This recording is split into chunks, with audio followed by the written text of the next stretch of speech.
सतगुरु रामपाल जी भगवान का कलयुगी परिवार, उनके बेटा बेटी, भाई बंधु, रिश्तेदार, जवाई, आपके नामदान संचालक, आपके कोऑर्डिनेटर, ये सब के सब लोग काल भगवान की नौकरी कर रहे हैं। अपने धार्मिक धंधे को आगे बढ़ाने के लिए, अपने स्वार्थों को आगे रख के ये लोग चल रहे हैं। आप लोग इनको फ्री के मजदूर मिले हुए हैं ये पुस्तकें बांटने के लिए। ये टीवी चैनलों पे इन्होंने जो सत्संग चला रखे हैं ना, ये कोई दुनिया को ज्ञान समझाने के लिए नहीं है। अगर इनको खुद को ज्ञान होता तो बरवाला कांड ही नहीं होता। अगर इनको खुद को ज्ञान होता तो पुण्यात्माओं ये घटिया राजनीति गुरुदेव के जेल जाने के बाद नहीं करते। ये गुंडों की सीबीआई जांच का समर्थन भक्तों से नहीं करवाते। ये भक्तों का रक्तदान और खून वगैरह दान करवा के मोटे पैसों पे प्राइवेट हॉस्पिटलों को नहीं बेचते। ये अपने धार्मिक धंधे को इतना महत्व नहीं देते। इस भक्ति मार्ग में सबसे बड़ा रोड़ा यदि कोई है तो सतलोक आश्रम मैनेजमेंट हरियाणा है। कुछ भाई बहन अपनी अल्प बुद्धि के चलते ये कह देते हैं कि सतलोक आश्रम मैनेजमेंट हरियाणा ने तो इतने भगत जोड़ दिए, तुमने क्या कर लिया। मैनेजमेंट ने 5 लाख भगत जोड़ दिए बरवाला कांड के बाद। पुण्यात्माओं, इन्होंने जोड़े नहीं, इन्होंने तो तोड़ दिए। जोड़े तो भगवान ने थे भगत ज्ञान दे दे के 27 साल से। इन्होंने तो 2014 में बरवाला कांड करके भक्तों को परमात्मा से तोड़ दिया, दूर कर दिया। और आज लगातार 7.5 साल से भगत समाज से उल्टे कुक्रम करवा करवा के उनको तोड़ते ही जा रहे हैं। पुण्यात्माओं, विचार करो, आप जो अपनी छोटी सोच से बातें बोल देते हो कि ये भगतों को जोड़ रहे हैं और कह रहे हैं इन्होंने 7 साल में 5 लाख लोग जोड़ दिए नामदान केंद्रों से। पुण्यात्माओं, विचार करो, 7 साल में सतलोक आश्रम मैनेजमेंट हरियाणा ने एडी से चोटी का जोर लगा के हम मान लेते हैं 5 लाख लोग जोड़ दिए, 10 लाख जोड़ दिए। 7 साल में 10 लाख। हिंदुस्तान की जनसंख्या 140 करोड़ और ये 7 साल में जोड़ रहे हैं 10 लाख। इनके हिसाब से तो पुण्यात्माओं 700 साल में भी पूरा हिंदुस्तान नहीं जुड़ेगा। अकेला हिंदुस्तान ही इनके हिसाब से 700 साल में नहीं जुड़ने वाला। और परमात्मा ने जोड़ना थोड़े से समय में पूरी दुनिया को। तो पुण्यात्माओं, परमात्मा का मिशन इनके अनुसार चलेगा या परमात्मा के अनुसार चलेगा? ये लोग जोड़ नहीं रहे, ये तोड़ रहे हैं। अरे भगत तो परमात्मा ने बनाए थे, इन्होंने तो बिगाड़ दिया। गुरुदेव ने सत्संग में कहानी बताई। एक साधु था, पहले लोग ऐसे ही पैदल यात्रा किया करते थे। तो एक साधु लेके अपने हाथ में कमंडल और किसी दूसरे स्थान को जा रहा था। रास्ता काफी लंबा था, जंगल में उन्होंने देखा एक झोपड़ी सी बनी हुई है। साधु ने सोचा हो सकता है कोई परिवार रहता होगा, थोड़ा जलपान कर लेते हैं, 1-2 घंटा आराम कर लेते हैं, फिर आगे की यात्रा करेंगे। ये सोचकर साधु वहां चला गया। वहां जाके देखा तो वहां पे 3-4 युवा लड़के बैठे हुए थे। तो युवा लड़कों ने कहा कि आओ महाराज, आओ आओ, बैठो बैठो बैठो बैठो। तो साधु ने कहा कि भाई तुम अकेले यहाँ पे क्या कर रहे हो जंगल में? उन्होंने कहा जी हम लोग मुर्गा बना रहे हैं, मुर्गा बना रहे हैं, मुर्गा। अब साधु बेचारा भोला भाला, मांस मिट्टी से दूर था। अब उसने सोचा है भाई हमने तो सुना है कि मुर्गा तो भगवान बनाता है, ये पशु पक्षी जानवर ये योनियां तो परमात्मा बनाता है। साधु ने कहा कि साधु ने मन ही मन में सोचा कि मैंने तो सुना है कि भगवान बनाता है मुर्गा, और ये कह रहे हैं कि हम मुर्गा बना रहे हैं, तो चलो देखेंगे आज ये कैसा क्या मुर्गा बनाते हैं। तो साधु वो चमत्कार देखने के लिए वहां रुक गया। 10, 15, 20 मिनट बाद में वो लड़के एक थाली के अंदर मुर्गा डाल के लेके आए, बोटी बोटी। बोला लो महाराज मुर्गा बन के तैयार है। तो महाराज ने सर पे 3 थप्पी मारी और कहा रे नालायको, अरे तुमने बनाया कहां, तुमने तो बिगाड़ दिया। अरे ये मुर्गा तो भगवान ने बनाया था, नालायको तुमने तो उस भगवान के बनाए गए मुर्गे को बिगाड़ दिया। साधु वहां से चल दिया। पुण्यात्मा, वो साधु तो समझदार था इसलिए वहां से चल दिया।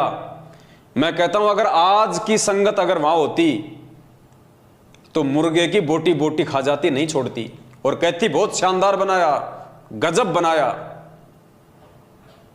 तो पुण्यात्माओं, उस मुर्गे की तरह इस नालायक सतलोक आश्रम मैनेजमेंट हरियाणा ने, गुरुदेव के परिवार वालों ने संगत को बिगाड़ दिया। बनाया तो भगवान ने था। अरे भगत तो भगवान ने बनाए थे 2014 से पहले। 27 साल की मेहनत से, ज्ञान दे दे के, मर्यादा में रख रख के, 5 यज्ञ आश्रम में बुला के, करवा करवा के, भगत तो भगवान ने बनाए थे। नालायकों, तुमने तो उस मुर्गे की तरह भगतों को बिगाड़ दिया। आज ये राजनीति करवा करवा के, आरक्षणों में बैठा बैठा के, इन भक्तों का ज्योति पाठ और दान का पैसा हरियाणा के जाट आरक्षण में लुटा के, आनंदपाल सिंह जैसे गैंगस्टर की सीबीआई जांच में लगा के, नालायकों, तुमने तो भगवान के बनाए गए भक्तों को बिगाड़ दिया उस मुर्गे की तरह। तो मेरा सभी समझदार भाई बहनों से मेरी विनती है, मेरी प्रार्थना है, सबसे पहली बात तो इन फर्जी नामदान केंद्रों पे ना जाइए। आप लोग साध संगति से जुड़ जाइए और देखिए उसके बाद आपको कितना आनंद आता है परमात्मा की भक्ति में।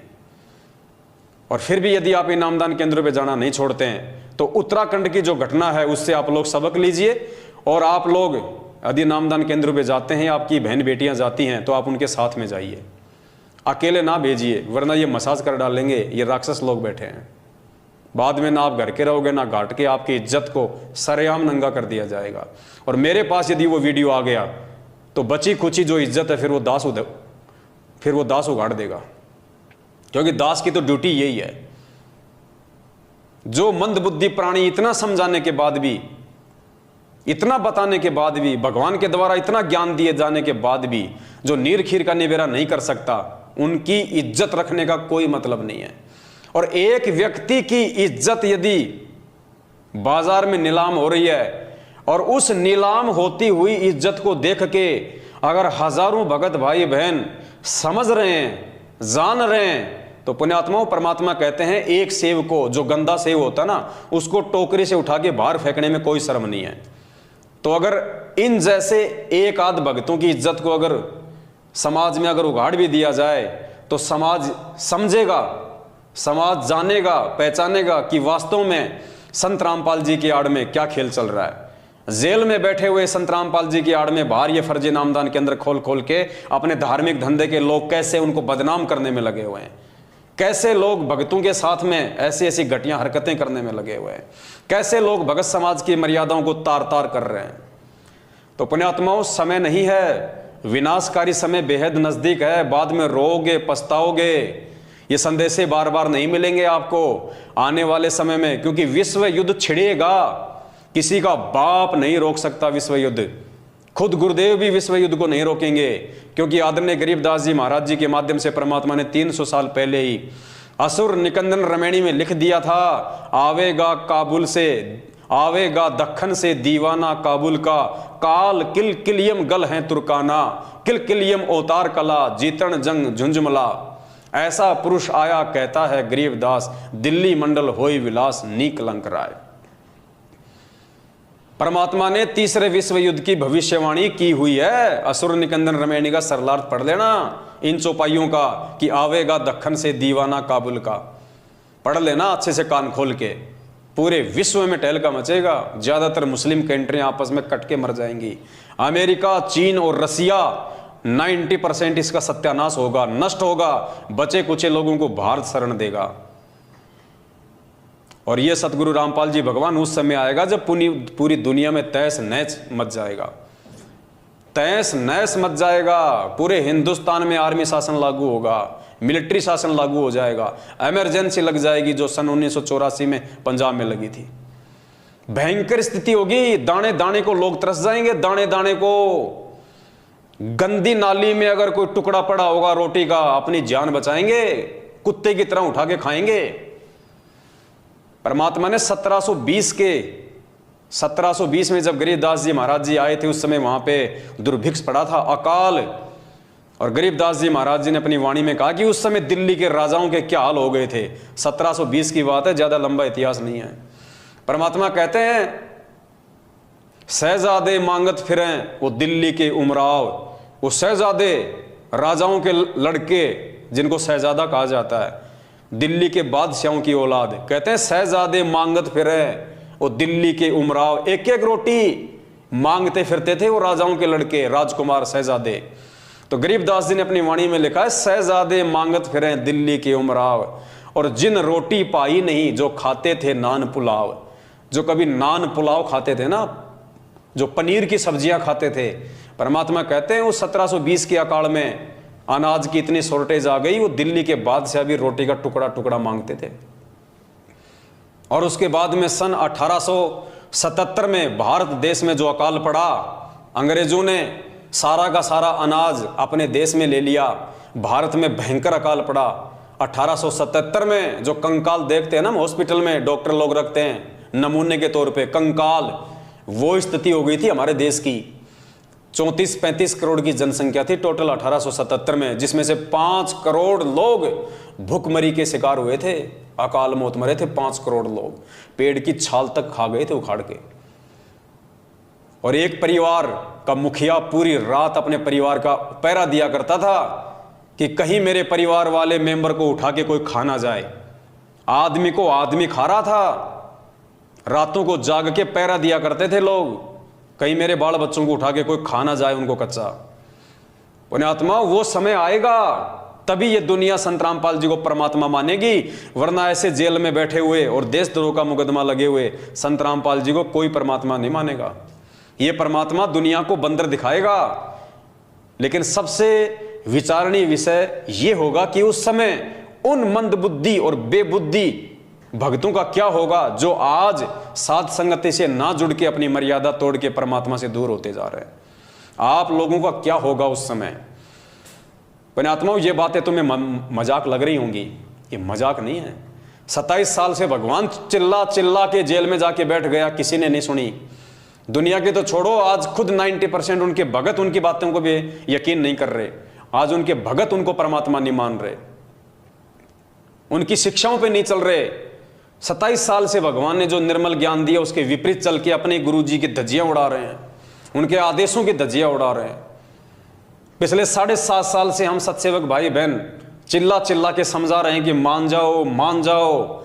इस धरती पे यदि काल उतरा हुआ है तो सतलोक आश्रम मैनेजमेंट हरियाणा के रूप में उतरा हुआ है। और काल को दुनिया की चिंता नहीं है, काल को सबसे ज्यादा चिंता आप भक्तों की है कि कैसे इन भक्तों को जाल में फंसाया जाए। क्योंकि काल की हद से केवल हम भगत बाहर निकल रहे हैं। यदि काल के हद से बाहर निकलने का कोई प्रयास कर रहा है 21 ब्रह्मांड से, तो हम भगत कर रहे हैं, तो वो सबसे पहले हम भक्तों को काबू में करेगा। और उसका काबू करने का एक ही तरीका है, मर्यादा तोड़वाना। क्योंकि गुरु जी का वचन है, गरीबदास जी महाराज जी ने अपनी वाणी में लिखा है कि मुझे परमात्मा ने दुखी होते हुए कहा था कि गरीबदास, मैं समर्थ हूं, मैं परमात्मा हूं, अनंत कोटि ब्रह्मांड का स्वामी हूं, लेकिन भाई मैं क्या करूं, मेरी आंखों के सामने मेरे बच्चे मरते, मुझे बड़ा दुख होता है, मैं क्या करूं। तो गरीबदास जी महाराज जी ने परमात्मा की उस वाणी को अपने शब्दों में लिखा। परमात्मा कह रहे हैं कि अनंत कोटि बाजी जहां और हम रचे सकल ब्रह्मांड, और गरीबदास मैं क्या करूं, यो काल करे जीव खंड। कि गरीबदास, उस समय मैं भी मजबूर हो जाता हूं, मैं समर्थ परमात्मा भी असमर्थ हो जाता हूं जब ये काल मेरी आत्माओं को मर्यादा तोड़वा कर मुझसे दूर कर देता है। और मेरा और इस काल का एक एग्रीमेंट हो रखा है कि जब तक हंसा हमरी आना, काल लगे ना तेरा बाणा। जब तक मेरा भगत मेरी मर्यादा में रहेगा, काल तेरा कोई बेटक, तेरा कोई भी दाव उस पर नहीं लग सकता। लेकिन जिस दिन मेरे भगत की मर्यादा टूटी, उसी दिन से वो मुझसे ऑटोमेटिक दूर हो जाएगा, फिर उसके ऊपर तेरा पैरा होगा। तो पुण्यात्माओं, आज वो काल भगवान जिसने खुद परमात्मा को वचन दिया था कि परमात्मा तीनों युगों में जीव थोड़े ले जाना, और जब वो कलयुग आवे तो जितने मर्जी जीव ले जाना। तो पुण्यात्माओं, आज ये कलयुग है, पिछली पीढ़ी, काल ने खुद वचन दे रखा भगवान को, तो काल चादर ओढ़ के नहीं सो रहा। 1000 कला का स्वामी है, 1000 मुंह खोल के बैठा संगत को खाने के लिए, और आए दिन संत रामपाल जी की संगत को अपना निवाला बना रहा है। सबसे ज्यादा संगत अगर आज किसी संत की मर रही है तो ये सोचने का विषय, ये शर्म की बात है कि संत रामपाल जी भगवान की मर रही है, जबकि मरनी चाहिए थी नकलियों की, लेकिन मर रही है उस असली संत की। क्यों? मर्यादा टूटने के चलते। मर्यादा कौन तोड़वा रहा है? संत रामपाल जी भगवान का कलयुगी परिवार, उनके बेटा बेटी भाई बंधु रिश्तेदार, ये कोऑर्डिनेटर, ये नामदान संचालक, ये पीले पर्चे निकाल निकाल के, फर्जी लेटर निकाल निकाल के, नकली ऑडियो निकलवा निकलवा के। भाई ये कलयुग है, मशीनरी युग। जब एक नरेंद्र मोदी की सैकड़ों लोग हूबहू आवाज निकाल सकते हैं, धर्मेंद्र की हूबहू आवाज निकाल सकते हैं, अमिताभ बच्चन की हूबहू आवाज निकाल सकते हैं। एक व्यक्ति, एक मिमिक्री आर्टिस्ट सैकड़ों लोगों की आवाज निकाल देता है, और उनसे भी बेहतर जानवरों तक की आवाज निकाल देता है, वो ट्रेन तक की आवाज निकाल देता है। पुण्यात्माओं, ये काल भगवान का भयंकर जाल है, ये बच्चा नहीं है। बच्चे आप और हम हैं जो समझ नहीं पा रहे, और साध संगति से ना जुड़ के सतलोक आश्रम मैनेजमेंट हरियाणा की अंधे होके गुलामी करने के चलते आए दिन मर्यादा तोड़ के परमात्मा से दिन ब दिन दूर होते जा रहे हैं। और अगर यही स्थिति रही तुम्हारी तो देखना पुण्यात्माओं, ये पीले पर्चे मीठा जहर है। तुम्हारा कोऑर्डिनेटर ये स्लो पॉइजन है, एक दिन तुम्हें निगल जाएगा।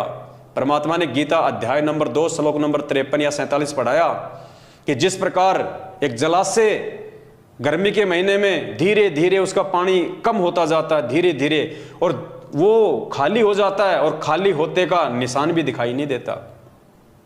ठीक इसी प्रकार पुण्यात्माओं, ये सतलोक आश्रम मैनेजमेंट हरियाणा तुम्हारे को परमपिता परमेश्वर के आदेशों की आड़ में जो मीठा जहर पिला रहा है, राजनीति का, आरक्षणबाजी का, रक्तदान का, देहदान का, गैंगस्टरों की सीबीआई जांच का, ज्योति का, पाठ का, पुण्यात्माओं ये स्लो पॉइजन है। और ये स्लो पॉइजन एक दिन तुम्हारी नसों में इस कदर बैठ जाएगा, तुम स्वतः ही स्थिर हो जाओगे।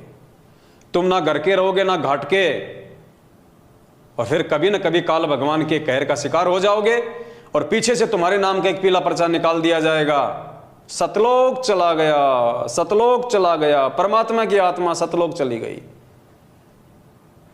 एक्सीडेंट में मर जाए वो भी सतलोक, नहर में कूद के मर जाए वो भी सतलोक, दोनों पति पत्नी लड़ाई झगड़ा करके मर जाएं वो भी सतलोक। अरे फिर भक्ति की जरूरत क्या है, फिर तो दुनिया मर रही है, वो भी सतलोक की जारी होगी सीधी। पुण्यात्मा कुछ नहीं है, किसी का कुछ नहीं बिगड़ेगा, सिर्फ तुम लोग अपना बिगाड़ लोगे। अभी समय है तुम लोगों के पास में, परमात्मा ने बहुत बड़ी मेहर कर रखी है संगत में। जो अच्छी आत्मा है उनके लिए परमात्मा ने एक ऑप्शन दे रखा है साध संगति का। देखो ये काल भगवान का कितना भयंकर तांडव है। उस परम संत को देशद्रोह का मुकदमा लगवा के देश और दुनिया में उसको बदनाम करवा दिया ताकि कोई उसके सत्संग ही ना सुने। आज गुरुजी के नाम से यानी संत रामपाल नाम से दुनिया को इतनी नफरत है, नाम सुनते ही उनको 11,000 वोल्ट का झटका लगता है।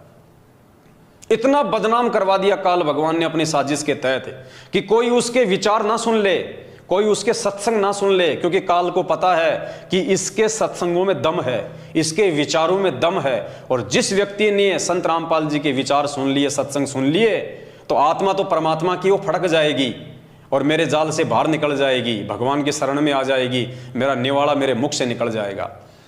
तो पुण्यात्माओं इंटरनेशनल स्तर पे यानी सामाजिक स्तर पे तो उसने परमात्मा को बदनाम करवा के और साइड में कर दिया, देशद्रोह का मुकदमा लगवा के।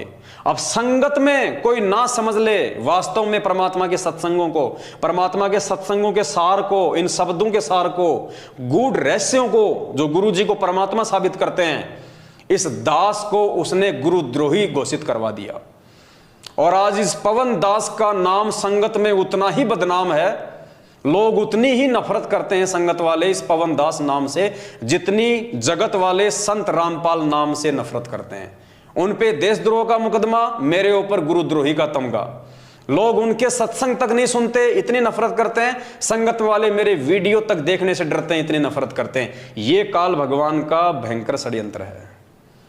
और जिस जिस आत्मा ने षड्यंत्र को समझ लिया, इस जाल को तोड़ दिया, पुण्यात्माओं उसी का मोक्ष संभव है।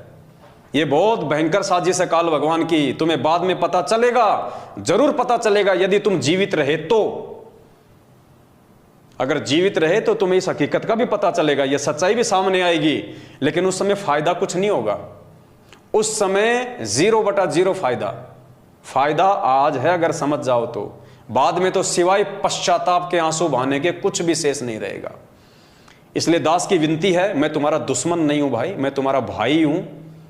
मैंने कभी भी तुम्हारा बुरा नहीं सोचा है, ना सोचूंगा, ना सोच सकता, क्योंकि ये परमात्मा की मर्यादाओं में है। एक शत्रु एक मित्र है, भूल पड़ी रे प्राण, यम की नगरी जाएगा शब्द हमारा मान। तो मैं परमात्मा को दुखी नहीं करना चाहता। मैं आप लोगों की दुर्भावनाओं का शिकार नहीं होना चाहता। जबरदस्ती यदि आप मुझे अपनी दुर्भावनाओं का शिकार बनाओ तो इसमें मेरा कोई दोष नहीं है, ना मुझे कोई हानि हो सकती है। इसलिए मेरी आप सभी भाई बहनों से हाथ जोड़ के विनती है, आप जितने भी सतलोक आश्रम मैनेजमेंट हरियाणा के पीछे चल रहे हैं, पुण्यात्माओं आंखें खोलो। और परमात्मा कहते हैं, कहे कबीर सोए जन मेरा, जो नीर खीर का करे निबेरा। गुरुदेव कहते हैं, मेरा असली भगत वो है जो सही और गलत दोनों में से सही की पहचान कर लेगा। तो पुण्यात्माओं, तुम्हारे को तो सही देखने भी नहीं दिया जा रहा, सही बात को तो तुम्हारे हाथ भी नहीं लगने दिए जा रहे। तुम मैनेजमेंट की भी सुनो, इस पवन दास की वीडियो भी देखो और फिर निर्णय करो। वो होता है जज, वो होता है असली भगत। जब तुम्हारे सामने दूसरे पक्ष को रखने नहीं दिया जा रहा, तुम्हारे सामने दूसरे पक्ष को लाने नहीं दिया जा रहा, उससे पहले तुम्हें डरा दिया जाता है कि तुम्हारा नाम खंड हो जाएगा, तुम्हारा नाम खंड हो जाएगा, तो एक पक्ष को देख के तुम निर्णय क्या करोगे? अरे कोर्ट में जो जज बैठता है, जब तक उसके सामने दोनों पक्षों को नहीं रखा जाएगा, दोनों पक्ष के वकील अपनी अपनी दलीलें पेश नहीं करेंगे, तब तक वो जज क्या निर्णय करेगा कि क्या सही है और क्या गलत है। तो पुण्यात्माओं, तुम्हारे सामने तो केवल एक पक्ष एक जो है वो खड़ा किया जा रहा है। पीले पर्चे, गुरु जी का आदेश, डर भय कि दूसरे पक्ष को देख लिया, साध संगत के वीडियो देख लिए, पवन दास के वीडियो देख लिए तो नाम खंड हो जाएगा, परमात्मा से दूर हो जाओगे। तुम्हें तो दूसरा पक्ष देखने से पहले ही डराया जा रहा है, तो तुम जज की भूमिका कहां से निभाओगे? परमात्मा के वचन क्या कह रहे हैं, तुम्हारे से क्या करवाया जा रहा है? और खुद ये परमात्मा अगर दुनिया भर के नकली संतों के ऑडियो वीडियो सत्संग हमें ना दिखाता, ये दुनिया भर के शास्त्र हमारे को ना दिखाता, तो हम भी तो पहले किसी न किसी गुरु की शरण में थे। हम कैसे वहां से छूट के आते अगर हमें दूसरा पक्ष ना दिखाया जाता सतगुरुदेव के द्वारा? तो पुण्यात्माओं, जब तक तुम ये पवन दास वाला पक्ष, ये साध संगति वाले वीडियो नहीं देखोगे, तुम जिंदगी में भगत नहीं बन सकते, तुम जिंदगी में सत्य और असत्य का निबेरा नहीं कर सकते। पुण्यात्माओं, ये महाभारत के बाद आपने जो भविष्यवाणियां पढ़ी है ना कि महाभारत के बाद एक और महाभारत होगा, ये है वो असली महाभारत। सतगुरु रामपाल जी भगवान की संगत में ये है वो असली महाभारत, सतसेवक वर्सेस मैनेजमेंट। और इस महाभारत में जिस व्यक्ति ने भीष्म, कर्ण और द्रोणाचार्य की भूमिका निभाई, उसका बक्कल उतरेगा, बक्कल आए दिन उतर रहा है। और जिसने इसमें धर्म युद्ध में विदुर की भूमिका निभाई, परमात्मा उसकी रक्षा करेगा। तो ये निर्णय आप लोगों के ऊपर है। मैं तो 7 साल से भोंक ही रहा हूं, आगे भी भोंकता रहूंगा जब तक परमात्मा का आदेश होगा। और आप सभी भाई बहनों से हाथ जोड़ के पुनः निवेदन करता हूं, पुण्यात्माओं, छोटा भाई समझ के, अरे चलो ये सोच लो मेरे वीडियो देखने से तुम्हारा नाम खंड होता है, अरे तो नाम तो तुम फिर भी शुद्ध करवा लेना। वैसे भी तो महीने में एक बार तो तुम शुद्ध करवाते ही हो। यह तो है नहीं कि तुम मर्यादा में हो, मर्यादा तो सबकी टूटी हुई है। फिर भी तुम्हें लगता है कि तुम युधिष्ठिर हो, तुम धर्मपुत्र हो, तुमसे कोई मर्यादा नहीं टूटती है, तुम बिल्कुल अखंड हो। तो भाई दास की विनती है, एक बार तो नाम खंड कर लो, देख लो इस दास के वीडियो, उसके बाद में नाम शुद्ध करवा लेना। व्यवस्था तो है ही नाम शुद्ध करवाने की, ऐसा तो है नहीं कि व्यवस्था नहीं है। जगह जगह इन्होंने गली गली में नाम शुद्ध करने की व्यवस्था कर रखी है। आराम से जाना, और तुम्हें लगे कि पवन दास के वीडियो में कोई दम नहीं है, कोई सच्चाई नहीं है, हमारे मतलब की कोई चीज नहीं है, तो जाके अपना नाम शुद्ध करवा लेना। और वैसे भी नाम शुद्ध करवाने की जरूरत नहीं है। परमात्मा कहते हैं जब तक दोनों पक्षों की देखोगे नहीं, जब तक सही और गलत को देखोगे नहीं, तो मालूम कैसे पड़ेगा? तो मात्र सही और गलत को देखने से नामखंड नहीं होता। सही और गलत को देखने के बाद में यदि आप सही को छोड़ के और आप गलत का साथ दोगे, तब आपकी मर्यादा खंड होगी। तो वो निर्णय तो फिर आप स्वयं कर लेना कि कौन सही और कौन गलत है। इसलिए पुण्यात्माओं, दास की विनती है, बाकी आपकी अपने संस्कार, आपकी अपनी मर्जी। तुम कुएं में पड़ोगे तो मैं जबरदस्ती नहीं कर सकता भाई, तुम जहर खाओगे तो तुम मरोगे। दूध पीने वाला पवन दास नहीं मर सकता, अमृत पीने वाले मेरे भाई बहन नहीं मर सकते, जो जहर पिएगा वो मरेगा। तो भाई निर्णय कर लेना, समय ज्यादा नहीं है। तुम लोग मैनेजमेंट के साथ मिलकर जहर पी रहे हो या साध संगतियों में आके अमृत पान कर रहे हो। बस दास की इतनी सी विनती है। बाकी आप सभी लोग समझदार हैं, ये कलयुग की पिछली पीढ़ी है, गोबर कोई नहीं खाता, सब लोग अनाज खाते हैं, इतनी बुद्धि सब रखते हैं। फिर भी बीच बीच में समझाने की आवश्यकता जहां पड़ेगी दास समझाता रहेगा। बस आज के लिए इतना, फिर परमात्मा दया करेंगे, फिर आप सभी भाई बहनों के सामने एक नई जानकारी, एक नया वीडियो लेके आएंगे। तब तक के लिए दास को दीजिए आज्ञा बंदी छोड़। सतगुरु रामपाल जी भगवान की जय हो। सत साहिब।